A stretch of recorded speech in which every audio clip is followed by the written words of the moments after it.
ଜଳେଶ୍ୱର ଥାନା ଅନ୍ତର୍ଗତ ମହମ୍ମଦନଗର ପାଟନା ପଞ୍ଚାୟତର ତରିବତପୁର ଗ୍ରାମର ଶାନ୍ତନୁ ଦେ ଏବଂ ତାଙ୍କ ବାପା କାର୍ତ୍ତିକ ଦେ ବୁଧବାର ଦିନ 12 ଘଟିକା ସମୟରେ ନିଜ ଜମିରେ ବାଡ଼ କରୁଥିବା ସମୟରେ ହଠାତ୍ ତାଙ୍କ କକା ଗଣେଶ ଦେ, କକା ପୁଅ ଭାଇ ଜଗନ୍ନାଥ ଦେ ପହଞ୍ଚି ବିଭିନ୍ନ ଅସଭ୍ୟ ଭାଷାରେ ଗାଳିଗୁଲଜ କରିବା ସହିତ କଟୁରୀରେ ଶାନ୍ତନୁକୁ ମାରଣାନ୍ତକ ଆକ୍ରମଣ କରିବା ସମୟରେ ଗାଁ ଲୋକ ଆସି ପହଞ୍ଚିଯିବାରୁ ଭୟରେ ବାପ ପୁଅ ପଳାଇଥିଲେ।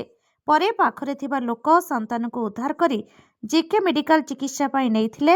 ଏନେଇ ଜଳେଶ୍ୱର ଥାନାରେ ଶାନ୍ତନୁ ଅଭିଯୋଗ କରିଛନ୍ତି। ତେବେ ଅନ୍ୟ ପକ୍ଷରୁ ମଧ୍ୟ ଥାନାରେ ଅଭିଯୋଗ ହୋଇଛି ବୋଲି ଜଣାପଡ଼ିଛି। घर हूँ तरिबतपुर गाँ हूँ तरिबतपुर ना हूँ कार्तिक दे।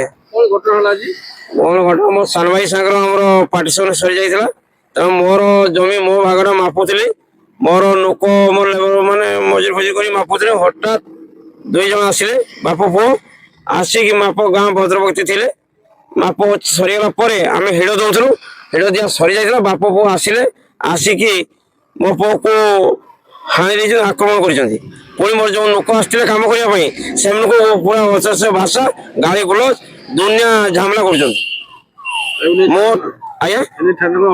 थाना एफआईआर देली थाना एफआईआर देला सार दिलीप सार कहले जे मो लोक पठेबी एपर्यंत किसी पदक्षेप नहीं ना घर तरिबतपुर नाम शांतनु कुमार दे। कौन घटना आम आम जमी हिड़ दौलू आम काका और सान भाई आसिक आमको मत आक्रमण कर धारुआ अस्त्र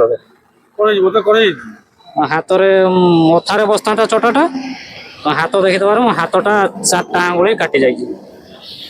जलेश्वरରୁ ମନୋଜ କୁମାର ଭୟଙ୍କ ରିପୋର୍ଟ ଅପରାହ୍ନ ଲାଇଭ୍।